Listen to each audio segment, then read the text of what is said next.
Welcome to Unapologetically Yours, a podcast where we go deep on everything from spirituality to relationships and connection to business and belief systems. Because in a world where we've been taught to play by the rules, it's time to live unapologetically.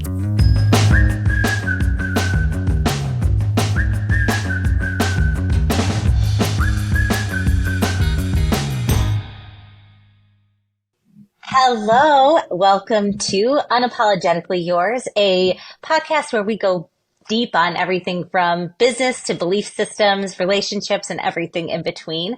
I am your host, Ashley Logan, and I am so delighted to be here with you today with one of my favorite people, Jess Bubbico. Jess is a human design guide, a multi-passionate entrepreneur, and author of an absolutely incredible children's book, and one hell of a model American. Thank you for being here, Jess. Thank you so much for having me today. I'm very excited to have this conversation with you. Me too. So Jess is I feel really lucky because over the last year, last year or two, I've called in so many people into my life who have changed the way that I think, who have given me tools and resources to help make it through this phase of life, and also who have just helped enhance my way of being. And Jess is absolutely one of those people. We met at the Miracle Way facilitator training program in Costa Rica last year. And Jess was one of the guides because her beliefs and knowledge and understanding of human design is just such a key part of helping people to understand their whole selves. Jess and I had the chance to get to know each other on that retreat and then have continued to build our friendship and relationship and work together in lots of different capacities since then. So having her here is just a delight. I'm so glad to be here. I'm so glad to know you, and just so excited to be able to share this tool with others because I know it's changed my life. I know it's changed your life, and it's really powerful. So It is. Yeah. So first of all, tell us, what is human design? Great question. Okay, so human design is a system that brings together a few different systems to help you understand who you are and how your energy operates. If you have ever been in corporate or you've ever been in,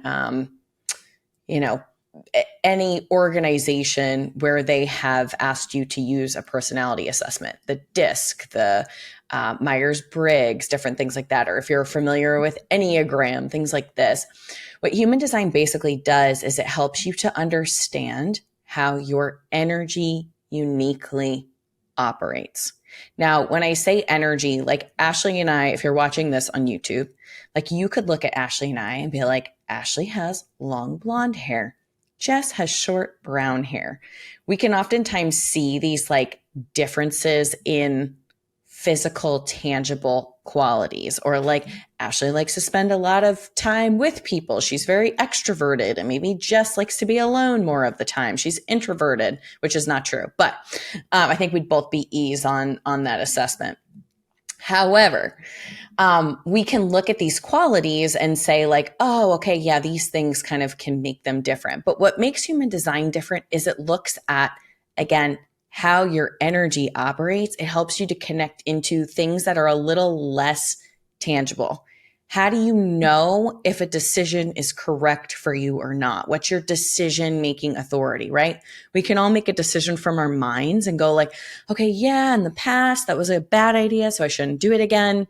But we've all had an experience where our body might be screaming one thing and our mind is screaming something else.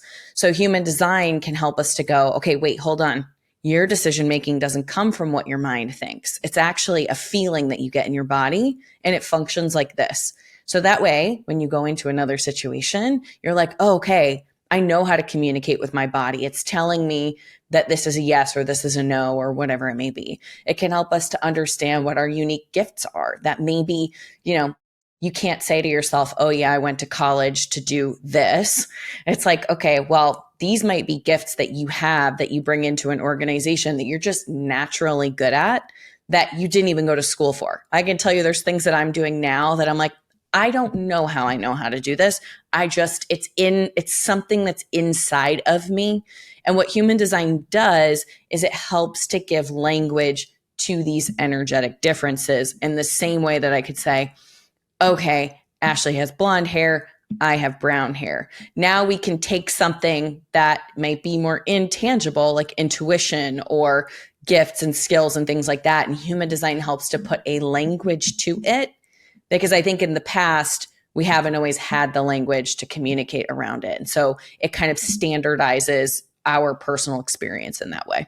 I love that. So basically, one of the ways that I try to explain human design in a far less eloquent way than you just did is that it helps to connect your mind and your body. So you can tune in a way that takes out the ego, strips away the conditioning, and helps you to understand like what's really yours and maybe what's not. And this for me has showed up in a lot of different ways. And I know we're going to dive deeper in it, but just understanding like, okay, what's a body yes for me? And so starting with questions like, do you like pizza? Yes. How does that feel? Yeah, I like it. I can tell. And then also when something is a no, what does that feel like? And so starting to talk to myself in a way that is really understanding, like, do I want to do something? Do I not want to do something? What feels right? And to start getting on that path of, oh, I can take a deep breath because I know that I'm doing the things that are aligned with my purpose in life and aligned with my, at least with my gifts, so that I can show up as my full self every day. Totally. I think the word that's coming to me as you're talking is it gives us a lot more agency in our lives, because it's easy. And I know you talk about this a lot on the podcast. Like, we are in this conditioned world where we're like, this is what it looks like to be a mom. This is what it looks like to be this. This is what, but oftentimes those labels and roles that we've given ourselves don't feel right, or we don't feel like we fit into them. And so human design really helps us to kind of take back our power in a lot of ways and let go of that conditioning, like you said, so that we can be like, I know that works for Susie, whose Instagram I follow, and it's stressing me out because I didn't do enough with my kids over the summer. Like, they went to one camp while these people's kids went to 5 camps. And am I a bad mom, or am I a bad this or a bad that? It helps us to actually go like, no, I made the decision that was right for my family. Or I know my kids' energy is different. They're not the kind of kid, it's going to stress them out to put them in a million camps. So I don't need to do things the way that we've been taught we, quote, should do them. I'm going to do them in a way that honors my family, that honors me, that honors our energy and what we're about.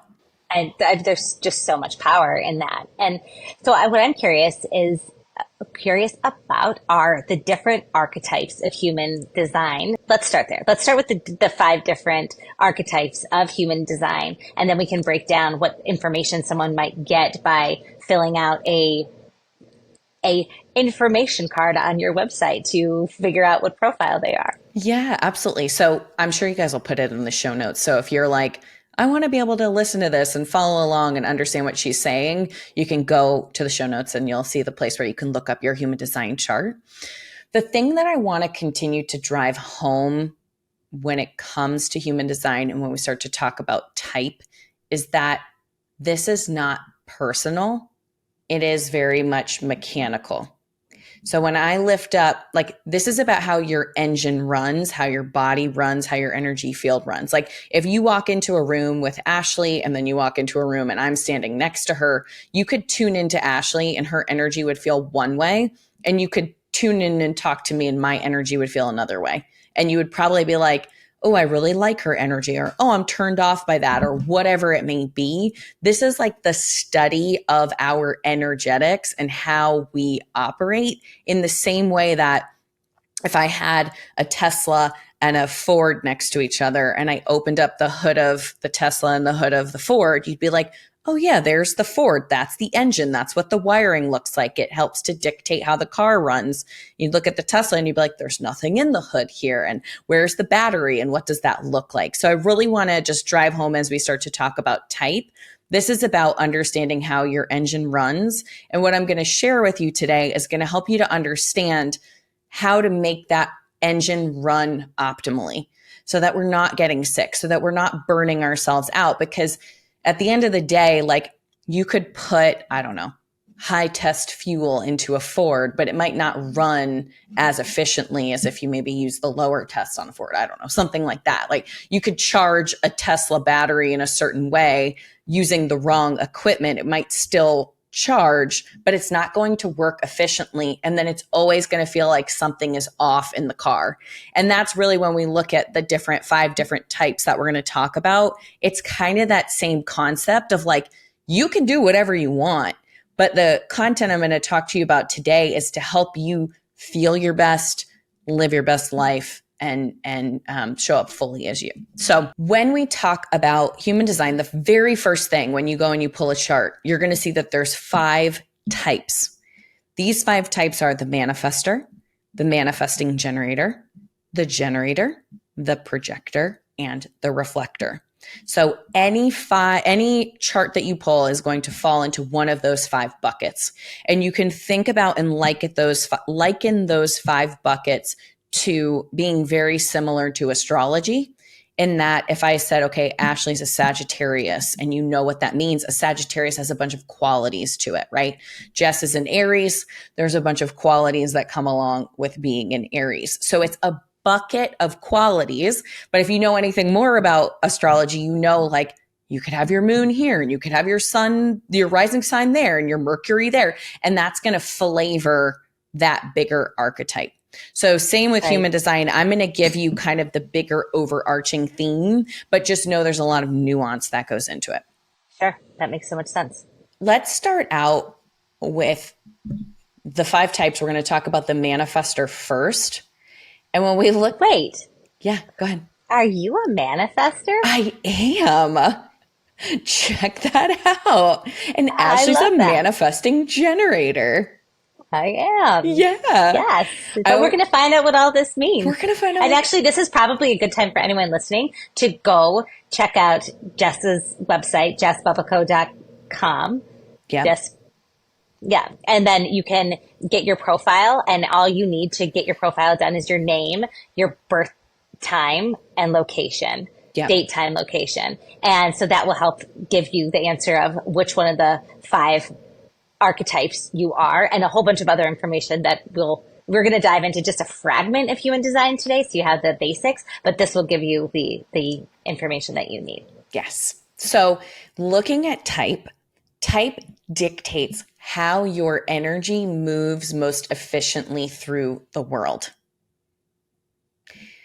We've all kind of been taught that if you want something, you got to push and you got to go after it. But the idea with type is it talks about our aura and our energetic field. And so when we look at our energetic field, it's saying each energetic field operates differently.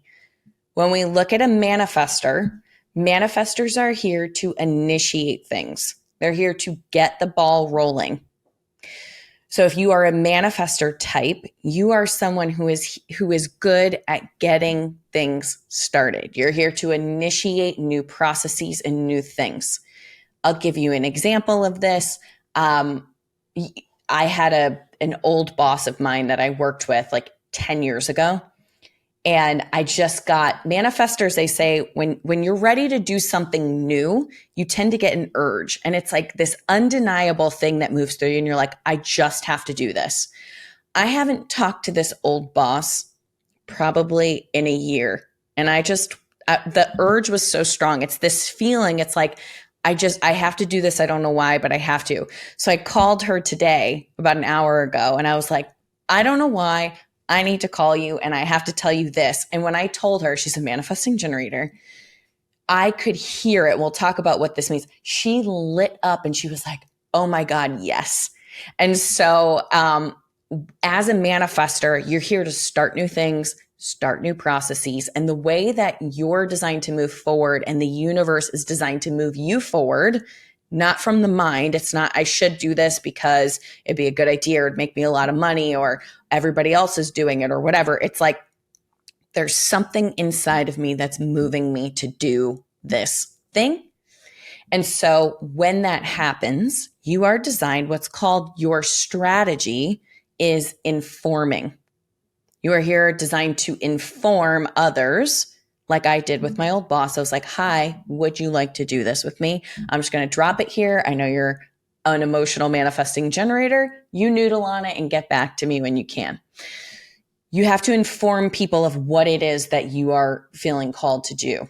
Whoever is going to be involved. You don't have to go tell everyone on the planet what you're going to do, but you have to tell the people who need to know.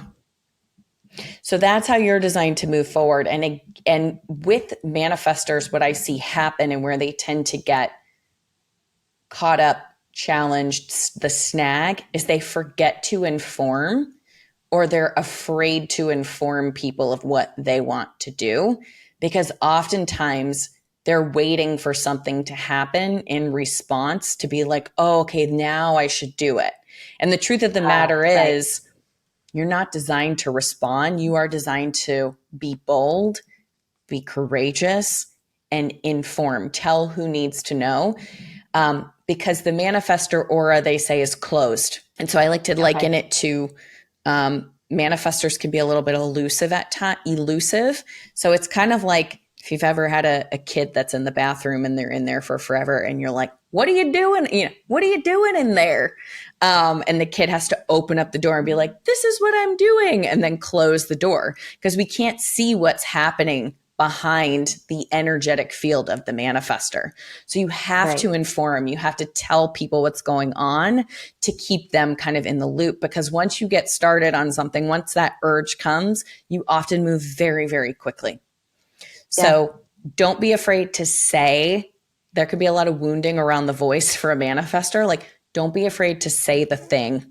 Don't be afraid to put it out there. People are either going to love it and run with it, and then some people might reject it and be like, nope, I want nothing to do with that. And that's okay. It's not personal. They're just not meant to be moved by you. Okay. Any questions on that one before I move on? No. Okay, we're going to talk about generator types next, and then I'll go to manifesting generators. So when we look at a generator, and actually this applies both to the generator and the manifesting generator, both of these types have an aura that is open and enveloping. So the generator and manifesting generator are designed to be connected to what lights them up. Being lit up is a feeling of like, I have energy. My tank just got filled with energy. Like my boss, my old boss, when I called her today, she's an MG. And I was like, hey, I'm going to give you something. And when she called me, originally I could hear her energy. So she's like, hey, how are you? Oh yeah, I'm good. And then as soon as I said, I'm going to give you this thing for you to respond to, her energy completely changed. And I heard her lit up, excited, filled with energy. So generators and manifesting generators, your energetic field is designed to pull opportunities towards it. It's open, it's enveloping, it's always pulling things towards it. And your job as a manifesting generator or generator is to pay attention to what gives you that feeling of like, oh, I love this. I'm lit up by this. This feels good. And the thing is that the reason why is because it's designed to give you energy to go do that thing. So that feeling of lit upness isn't just about like, that's a great idea. It's like, my tank just got filled and I'm ready to go to work. Because that's the signal to pursue. It's a signal to engage with. And then if you don't get that, it's the signal to say, this is going to be something that might evoke frustration. This is something that's going to not be the best use of your time. Or something that's just not operating in your zone of genius. Or it's an idea that's for someone else and not for you. Yes, it might. If it gives you a feeling of feeling drained and you're like, oh, I don't want to do that. Oh, I'm dreading doing that. I want to preface this with like, some stuff in life you just have to do, right? Like probably Yeah. no one out there is like, I'm so jazzed about taxes, I'm going to go do them. It's like, no, that might not get you thrilled and excited. Right. But just like, even as an example, like with you recently, like launching, having some things that you're launching, when you started talking about including other people in it, you were like, oh yeah, that feels good. Oh yeah, I'm going to put this out there. I want to work with that person. I want to collaborate. And that gave you a lot more energy to do what you needed to do for said project. Sure. Yeah. So thinking about generators in specifically, because I know there is so much overlap in the MGs, but what makes them, talk about their ability to take something for the long haul. Yes. So when they are lit up. Yeah. So generators and manifesting generators tend to have that same, like, I know how to proceed and move forward because I'm getting that feeling inside of me. And we'll talk about authority as well, which is going to flavor this a little. But basically, manifesting generators, I'm going to start with man gens. If you're a manifesting generator, you tend to move differently than a generator in that manifesting generators tend to be very multi-passionate. They tend to have multiple things going at one time in multiple different directions. Not Ashley, though. She's not like that at all. No. Not a typical MG over here. No, all the sarcasm of all time. So a million things going at once. But here's the difference between the generator and the manifesting generator. The manifesting generator tends to skip steps because the hallmark of the man gen is efficiency. And so whereas the I would say the hallmark of the generator is excellence.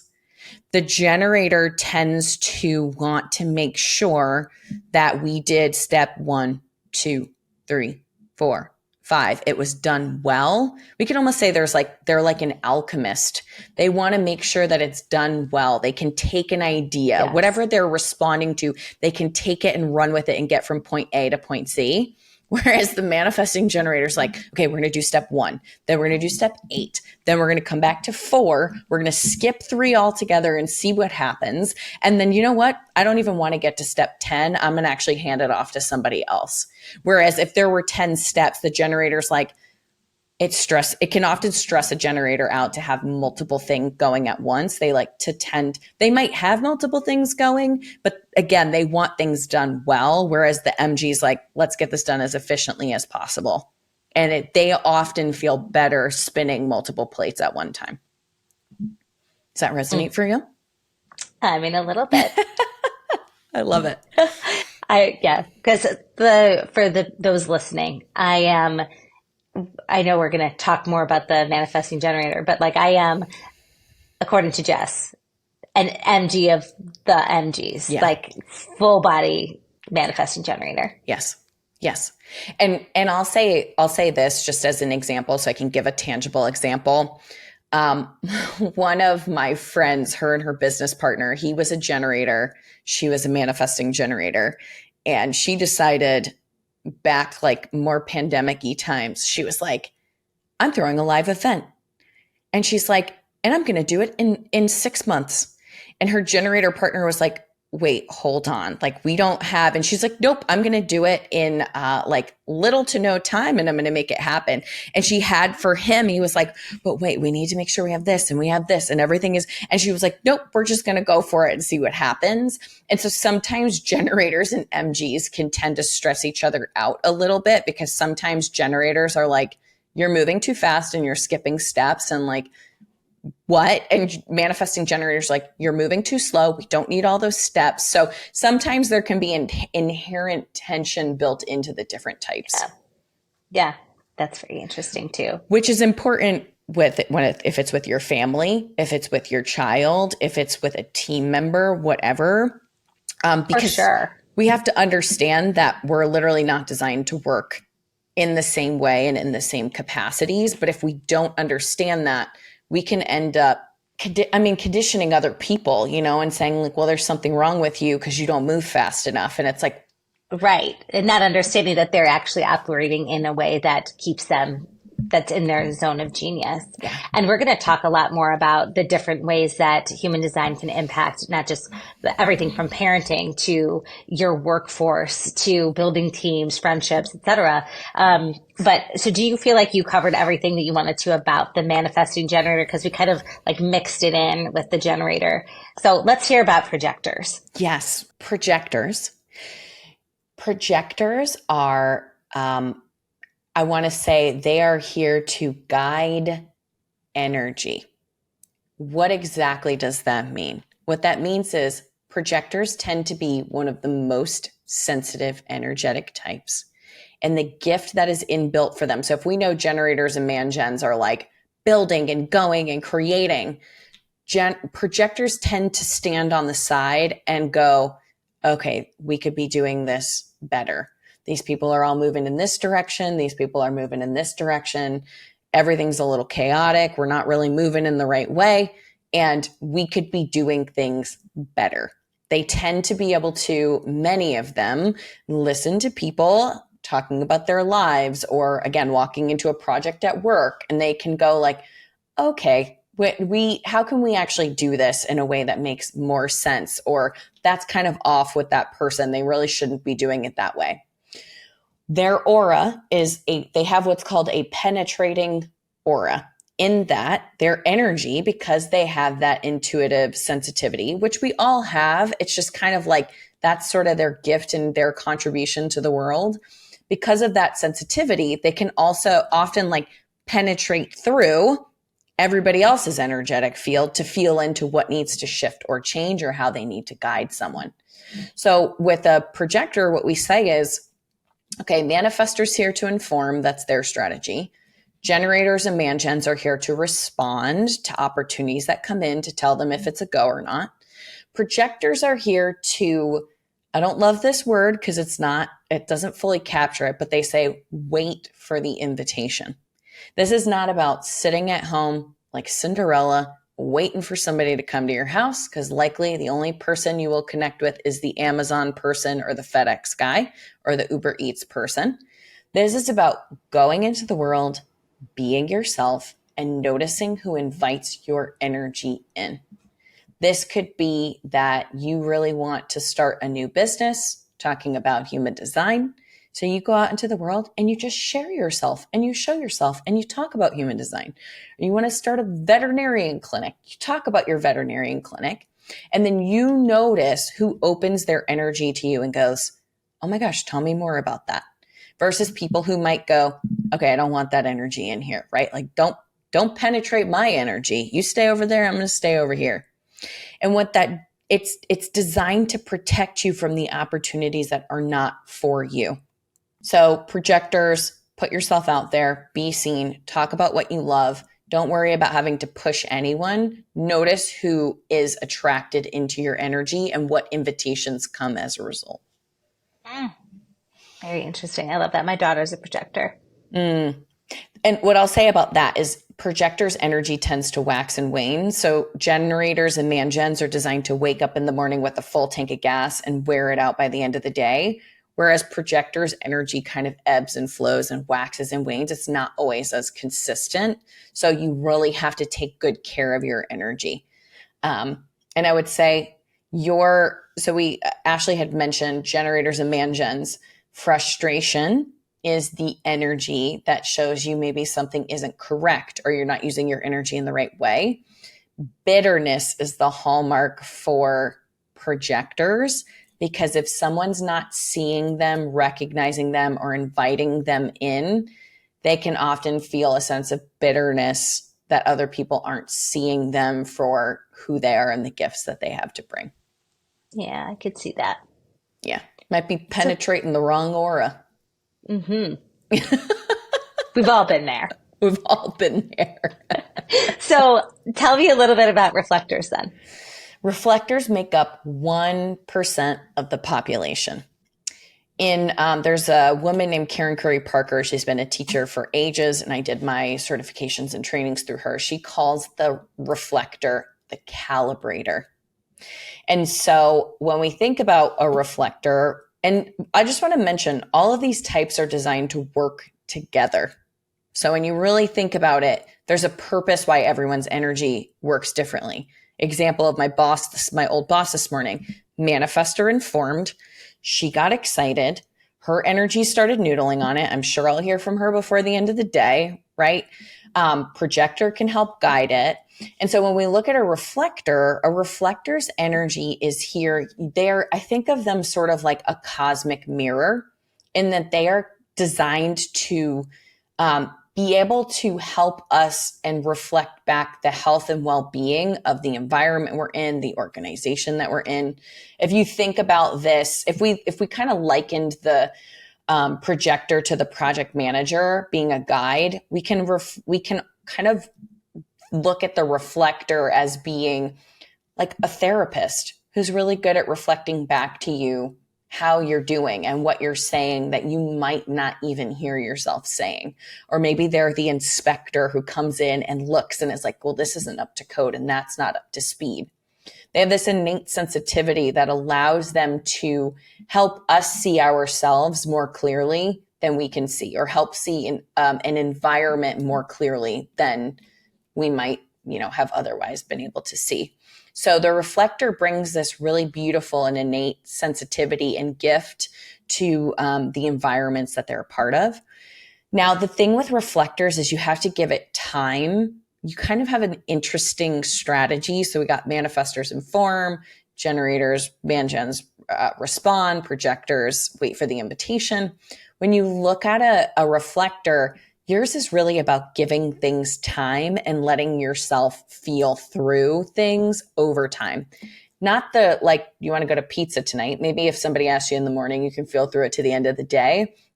But like, you have to go into environments and give yourself time and space to sort of calibrate to it and see how things feel to you over time. I'll give an example. I had a reflector roommate a few years ago, and I was going through a really challenging time, and I had lost somebody close to me. And I remember I woke up in the morning and I went to go into the kitchen, and I was like, I feel good today. Like, I'm good. And I'm walking, I'm in the kitchen and we're talking, and I was talking to him, and I just remember him standing there like very stoically, and he was like, "Are you sure you're good?" And I just broke down crying. I was like, "I'm not good," but I thought I was putting on a good face, even to myself. Like, I was telling myself I was good. Yeah. So, and think about how important that is, and how much we need that in our relationships and our work, all those kinds of things. Yes. Mm-hmm. Oh my gosh. Well, thank you. The overview is so helpful. And then let's talk a little bit about authority, because I think that's a super important part. So if we think about your strategy, like we just talked about, informing, responding, waiting for invitations, and giving things time. When something shows up for you to respond to as a generator, a manifesting generator, or an urge comes through for a manifestor, how do you know? Are you just supposed to follow all of them? Like, are you supposed to respond yes to everything, Ashley, when people come to you in your business with ideas? The answer to that is emphatically, absolutely not. And this is where authority starts to come in. So if we understand that our aura is functioning in a certain way to pull opportunities towards us, or to feel into things, then what we have to say is, in order to make the correct decision, we have to trust our inner authority. So your authority, there's all different authorities. We have emotional authority, which is 50% of the population. And emotional authority is about allowing yourself to feel through your answer, or feel through the decision, and give yourself time to feel into all aspects of it. I would say that could look like 24 hours to see if that yes that you wanted to give right out of the gates still feels true 24 hours later. Exactly. And the way we look at this is, you're looking to come to a place of emotional neutrality. Some things are going to take you an hour to feel through. Some things, this thing I called this person about today, I've had on my mind since last June. So it's been almost a year. But everything takes its course, because our authority is about right timing. There is a right universal timing for everything. If you think about something in your life you thought you really wanted when you were 21 and it didn't happen, you could probably look back at it now and go, well, of course it didn't happen in the grand scheme of things. I see that 20 years ago, whatever it may Right. be. So authority is your inbuilt clock, your inbuilt timer for the timing of your life. So it's waiting for emotional clarity, feeling through it. If you are an emotional authority being and somebody says, do you want to go to pizza tonight? This happened. I saw my parents this week and my dad's like, you want to do this? He's sacral. I'm like, I couldn't tell you. But if he said to me, how do you feel about going to pizza tonight? What do you feel like eating? He's speaking the language of my own authority. And then I could go, I do feel like eating pizza tonight. And then it helps me to tune into the language that my body speaks. So emotional authority, you're not designed to say yes in the moment because you might go, yeah, I want to do that. And then an hour later, you're like, what did I just do? Why did I just do that? I absolutely do not want to do that. So you're designed to go through, it's called your emotional wave, go up, go down and feel through it until you feel a level of neutrality. And then if you need help figuring out if something's correct for you or not, have somebody ask you, how does that feel for you? What do you feel like? Sacral, if you have sacral authority, this would be just for our generators and manifesting generators. This is Ashley. You are designed to make decisions in the moment. Your gut is either somebody's going to ask you a question, your gut's either going to say, uh-huh, or uh-uh. Yeah. Whenever I talk to anybody with sacral, I watch them and I'm talking to them and if you're watching this YouTube video, they bob their head. And the second that they stop bobbing, I'm like, they're probably not tracking with what I'm saying because your body has this built in sort of like yes and no mechanism. Mm-hmm. So if something shows up for you to respond to, I say to Ashley, do you want to go to the Taylor Swift concert with me this weekend? Obviously, she's going to say yes. But she's going to pay attention to, do I get an uh-huh or an uh-uh on that? Mm-hmm. In addition to that, sometimes you get like a maybe and you're like, it doesn't feel like a yes or a no, but it's kind of this hazy sort of like, and that's probably showing, I call it the hell maybe. It's probably like, the timing isn't quite right, but it's probably a yes at some point. Right. Or you just don't have enough information to make the decision, or you'd like to, but you have to check. Like my maybes sit in this zone of no response. Yes, exactly. Yes. So what I would say with this is if you're a sacral person, have somebody ask you yes, no questions. So it might be like, Ashley, do you want to start this initiative at work? And you're like, yes, I do. And you're like, do you want Jonas involved in it? And you're like, uh-huh. Do you want Michelle? Uh-uh. And we ask these questions. And then we go, do you want to start it this month? And she's like, okay, let me ask you another yes, no question. Does it feel too soon to start it this month? And you're like, yes, it does. Okay, but does it feel good to start maybe the final week of May? You're like, yeah, it does. So just ask somebody yes, no questions to help them process through it. Yeah, that's so helpful. That was so helpful for me in figuring out that alignment piece, that me as a sacral manifesting generator, knowing, okay, this is a yes. This is a yes, but not right now. This is I don't have the information I need to make a decision. And this is a no. And being able to then trust and articulate that, and even testing it out to say that the things that I was like, I should do this, so I'm going to just do it. And then I have a miserable time. Or by the time the night comes and I've committed to this thing I don't really want to do, I'm like, oh God. And I'm then sacrificing another opportunity or sacrificing a creative time, or where I could be really efficient in the zone on something else. And it always ends up happening. So it's better to just trust it and say no. I think for a lot of people, if you are not used to listening to your gut, you may find that the first 5 to 10 times you do this, you're hearing your gut and you're hearing your mind and you're going with your mind. So don't beat yourself up, but learn the nuance. Typically, your sacral authority is going to speak to you lower in your body. Like you're going to hear it in your gut. You're going to feel it low down. So don't beat yourself up if you're like, I'm so disconnected from this. It just could take time for you to get clear. We have self-projected authority. This is a self-projected projector. This is about talking things out and hearing yourself say the right answer. I have a self-projected friend. She has to talk and talk and talk, but I'm not giving her the answer. She has to hear herself say it, and it will land in her own ear. Mental projector is very similar in that for a mental projector, there could be a lot of energy in the mind that's getting out through the throat, but let yourself actually talk through your whatever the answer is, and give it time for that clarity to come. So it'll keep sounding different potentially every time you talk about it, or you'll get a different feeling around it. And again, remember, these are for like the bigger decisions, not like what you're going to eat tonight. Don't put that off if it doesn't fully feel right. Bigger decisions you're going to use this for. Ego authority. Anybody who has ego authority, this would be a manifestor or a projector. What we're looking at with ego authority is, do I want to commit my energy to this? Like, is my heart in it or is my heart not in it? Because the ego is, in human design, it's connected to the heart. Is my heart in it? Is my heart not in it? Do I want to commit to it or not? Do I have the willpower and energy? Reflectors are sweet little reflectors. You just got to wait. Give it a month. It's called wait 28 days, but this is not about like, again, sitting back and waiting. It's about feeling into it and playing with the possibilities.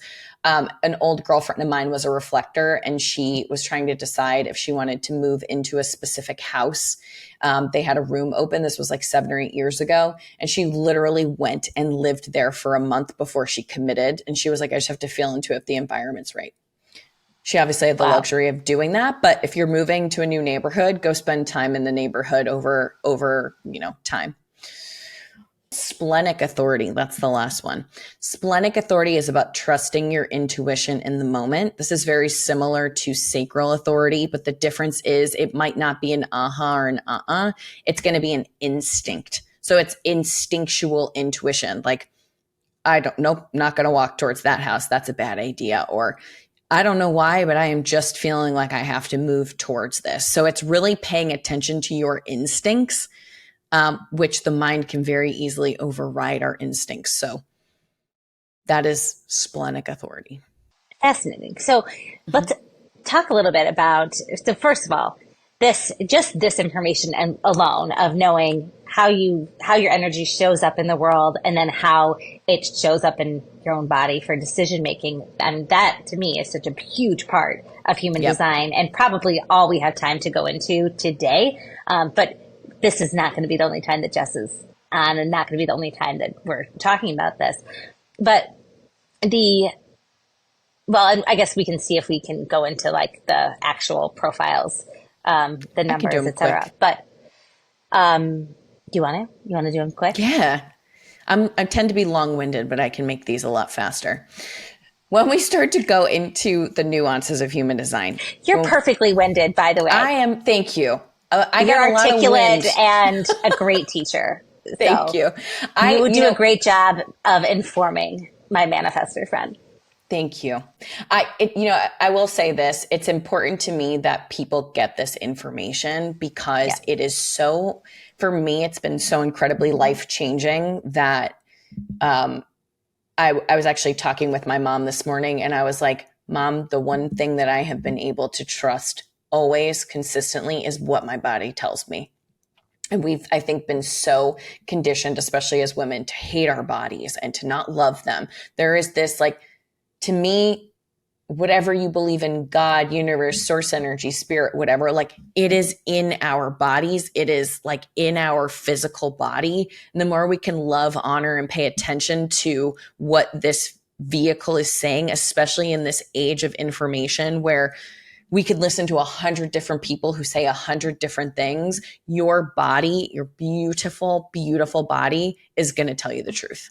Yes. And so it's learning to reestablish that connection, like you said at the beginning. So that's why I am passionate about using my wind to share this information. I'm grateful. Yes. So when we look at profile, and this is the thing, like, you can start to get into human design and look at like the psychology of how you think. There's even something called your motivation, which is like Ashley's motivation and my motivation, completely different motivations. And that colors how, like, maybe she wants to go after building a huge company. Whereas I'm like, I want to sit and help people with their squishy problems of their heart, or, like there's difference. It literally tells us how we think differently. Profile is one of those things as well, because what it does is it gives us this role that we came here to play, one of the roles. So you're going to look at your profile and you're going to see it's going to say 2-4, 1-3, 5-1, 4-6. I'm not going to get into the nuance of it because one of them is on your mind side and the other one's on your body side. So one of them is kind of how the role that your mind plays versus the role that your body plays. But I'm going to just go over them briefly. This is going to very much dictate the path that you take in your life, because it's going to show different interests you have and how you approach the world. The line 1 is the pioneer. So the line 1 loves to dive deep. It wants to get into knowledge, like the foundational knowledge of something. The line 1 needs alone time. It's very connected to nature, and it needs time to go into its mastery of something. It wants to, and the reason why is because it wants to make other people feel safe walking a specific path. As an example, my best friend, and also you have this as well, on just on a different side, she's a 1-3. That woman researches and goes so deep on the things that interest her. It's not about researching everything. She decided, she's an MG, she decided 3 weeks ago she was going to start a whole new leg of her company. And I've seen her in 3 weeks become a literal expert in this new topic. And I'm like, she's so motivated because she's hungry for the knowledge, because once she learns it, now she's going to teach me about it, right? She's going to teach other people. Right. Line 1, safety, security, knowledge, going deep, laying a foundation for others, needs alone time, needs time in nature to recharge. Does that track for you? Yes. Yeah. Line 2, the natural. We've got our 2-4s and our 5-2s. So the natural, you are here to be in flow. Line 2 is also called the hermit. So it tends to hermit. It wants to spend time alone doing what it loves doing and what it comes naturally to it. My dad is a line 2 my whole life. He always had his own separate man cave bathroom, and he would go disappear into it and do his thing. He also had a workshop in our basement, and he would go down there for hours and he would come out and he would have created an entire concoction of wine boxes that he got from the liquor store, and he turned them into furniture. And I'm like, how did you do that? And he's like, I don't know. It's easy. So line 2s need alone time. They need to do what comes natural to them. And they oftentimes prefer connecting in like one-to-one relationships where they can go deep with people. Line 2s need to remember how to create space for flow in their lives and to not become overly rigid on routine that will knock them off center. So do what you're natural at, pursue what feels joyful, pursue what you're passionate about. And also give yourself alone time, and notice what other people tell you. Like, you're so good at that. How did you get good at that? You're probably like, I'm not even going to pursue doing that because it's so easy for me. It's like, no, it's the exact thing that you need to pursue doing. Right. Okay, 3s. You guys are our experimenters. You guys love, if I say to a 3rd line, hey, don't do that. I've done it. You're going to flop, or it's not going to work. They will go, that is nice for you, but I need to go and experiment with it. So 3rd lines are here to be adventurous. They are here to, and that doesn't mean you have to like go fly to China on your own, but like go pursue things, experiment with stuff, blow stuff up accidentally, and then, like figure out what didn't work and what did, because that line 3 is here to follow their natural curiosity. Like I said, one of my girlfriends, she's a 1-3. She's like, I'm going to pursue this new thing. She's learning all the knowledge, and then she's going out and she's experimenting with it and seeing what works and seeing what doesn't work, and then coming back and sharing it with others. Line 3s, you have to remember to have fun and not take life too seriously. I would say one of the shadows of the 3 can be running away from things when you start to get bored. So just pay attention. Like, they can be a little avoidant at times. So just notice where that, if a tendency to run comes up, and instead ask yourself, like, how can I even adventure with this and explore and experiment with this even more? Don't ever tell a 3rd line what to do or not to do, like any of the other types, but they need to go experiment and explore for themselves and bump into stuff. because you'll eventually share it. It becomes part of your genius. Okay, fourth line. This is me. I am a 4. Fourth lines, these lines also connect with the chakras. So fourth line, heart chakra. This is the person, they call the 4 like the influencer, but it's here to be influential within the communities that it is a part of. They call it in traditional human design the opportunist. All of my opportunities come through people I know and people in my network. So fourth lines are here to be very convicted in what they talk about. They are here to go and make friends with people and find the communities that they feel called to be a part of. They are here to move from the heart and make people, help people feel something. Shadow of the 4 is they can be a little closed and cold and distant, like the politician. You don't really know what's going on inside of them. They freeze people out if they feel like they got a little too vulnerable. So the 4 has to learn to be vulnerable, keep their heart open, and they are here to help people feel. 5, think about it, throat chakra, communication, speaking. This is Ashley. We are blending head and heart. 4 is like, let's feel good. And the 5 is like, we should feel good, but we got to keep it practical. So the 5 is here to bring us practicality and solutions. I think of it like the leader. They want to stand on the top of the mountain and help people and guide and direct people where to go. The thing about the 5 is the 4 is chilling with its friends. It wants to go to lunch with them. It wants to talk to people and feel good. The 5 actually sometimes it wants to be with people, but it wants to guide more people. It doesn't want to just be with one group of people. It wants to stand on the mountain where there's multiple people down below and guide and lead them. So sometimes there can be a level of almost like needing to pull your energy back as a 5 so that you can stay in that position of leadership. And I will say that the 5, there is what's called a projection field on the 5 as well as on the 2. But the 5 has this projection field where people are like, Ashley, solve this for me. Ashley, fix this for me. Ashley, you have all of the answers. But the 5 is here. It's connected to the line of power. The 5 is here to help people remember their own power. So the 5 has to learn boundaries versus taking it on because you're very capable. Resonate?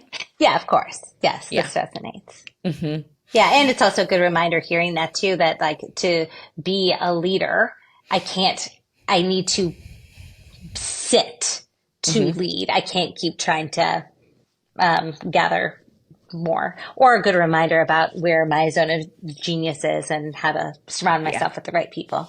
Exactly. And again, it's like every line and every aspect of your human design has a natural challenge built into it. So it's like you have to remember to let yourself lead and also recognize like that's probably going to be a theme for you that people are going to expect things from you or expect you to fix it. And so it's like, you know, that the 5 can be that fixer. So yeah, you do bring practical solutions and also you're here to help people remember that the power is inside of them. It's like Dorothy and her shoes. They've always been with you all along. Just tap your heels together. There's no place like home. There is no place like home. And then this brings us to our 6. I have a 6 in my profile as well. And I can say that if you are a 6th line, this is the role model. This is, if the 5 is like, I am here to be your leader, the 6 tends to have not much of a desire to be a leader, but they do have a desire to be a role model and an example to other people. The 6 is always focused on the future and the evolution of what we're doing. So the 6 tends to, we call them this, your line, life runs in 3 phases. 0 to 30, you act like a 3. You bump into stuff, you get a bunch of scrapes and bruises, but you're not necessarily as resilient as a 3. So it's like, I can say I've recently gone onto the roof. I'm 35. So I bumped into a lot of stuff. For being 35, I've lived a lot of lives. 30 to 50 is called going up on the roof. You are designed to pull back and gain perspective and start to lay a foundation for yourself during those 30 to 50 time period in your life. So you're pulled back, you're on the roof, you're gaining perspective, and then you kind of come down and you bring all of the wisdom with you at 50 and share it with others. So sometimes the 6 can be a little bit of a late bloomer coming into its work and what it came here to do. But it doesn't mean that you can't have an amazing career, an amazing life. life is just designed to keep getting better and better. Mm. Shadow of I the think that's the six, truth. aloofness. It's like, what's the point? It can also be judgmental. It's like, what's the point? Why are we doing all of this? Or I can see further than everybody else. You're all being stupid, you know? So when you talked about how so I'm a 5 to 1. So is the 5 the head or because you mentioned that like those numbers, one relates to the head, one relates to the body or heart, mind, body. So the first number kind of Tell me relates about to that. more of how you think and your Okay. personality. So you might be somebody who very much identifies as being a leader. Yeah. And the other number, the second number, connects to your body and what you need to like recharge. Yeah. So for you, like as an example, the difference, let's say that there's no such thing as a 1-5. So I'm going to use the 1-3 as an example. If I look at you versus my best friend who's a 1-3, you're a 5-1, she very much leads with aloneness. She's like, I want to be alone. I want to do my own thing. I need to experience. I want everybody to leave me alone. And then her 3 is like, she wants to go out to music festivals on the weekend and have interactions and play. Versus you probably, I mean, like you built a huge company, right? Like you probably led with that feeling of being a leader. And then you probably realized in life, like, I have to have alone time or I'm going to pull my hair out, which has been, I Yeah. think, a huge part of your journey. So it's almost kind of like Absolutely. the second number can sometimes be hidden to us or we don't see it as much. Well, I mean, so I just got back from a whirlwind trip to Paris and it was great. I was with people the whole time and I loved those people. And I also had to realize that like I'm gassed right now. Mm-hmm. I'm feeling not frustrated with anyone, not that, but just like I just need to recharge. Mm-hmm. So for me, that meant I had to go be alone. I either had to journal, I had to go take a walk, I had to go, and knowing that about myself has given me so much more agency in and balance in terms of Mm-hmm. feeling like I'm connected to myself, connected to that source energy that we all hold to be the most effective version of myself. And also I think that so many of us aren't paying attention to how we recharge. But more than that, it's how are we paying attention to how other people recharge?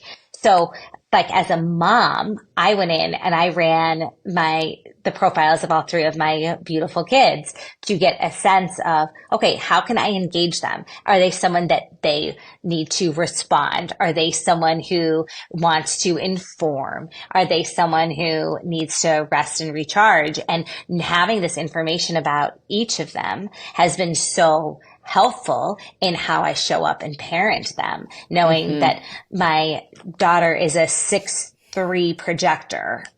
Mm-hmm. Yeah. Like, So, yeah. And I think too, is that right? yeah, she could be a 6. Yeah, she could be a 6-3. I think one of the things that is important here is like, okay, if even just knowing that, like, I wish my parents knew that I was a 6 line or understood what that meant because there was all of this pressure for me the first 30 years of my life. All my other friends, most of my other friends who are not 6 lines kind of all had it together and were building this life. And my parents were like, why can't you do that? And they didn't mean it in a mean way or a bad way. But if they had been like, just go explore, because if you go and explore, like you're not meant to have it together at 30. Somebody else might be building their empire and retiring by 40. That might not be your path, and that is okay. And same thing with Right. being a projector. Like your daughter might need more rest than your other kids might need. And even knowing like if you're a projector or a manifestor or a reflector, you got to lay down an hour before you're tired versus generator kids and man-gens need to just like crash and burn and crash their energy out. They could fall asleep on the stairs, on their way up to bed if they're And that's what tired. happens. Like, but my sons, one's a generator, one's a manifesting generator. And so they go, like they were little, like wrestling like crazy until they just crash Yep. and burn.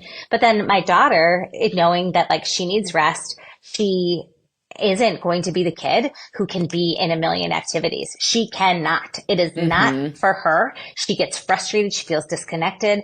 And truly, like the last year of knowing this about her, I feel like my relationship with her is stronger than ever. I feel like I've watched her come into her own identity because she's had the space to do that, and knowing how to give her that, okay, you need alone time, you need a hug, you need this, and showing up in that way. I've seen her come into her own, and she's 8, but just watching her own influence get bigger, or Totally. her own sense of self, which is so important. So I love that. And the other thing too, that Jess, you and I have talked about this a lot, is as you are an expert in human design, that this is such an incredible tool when it comes to the workplace. And you have helped me so far with hiring new team members, and help me with client relationships and how to approach certain things, and when it's going to be just a mismatch, and when it's going to be oh wow, this is their zone of genius.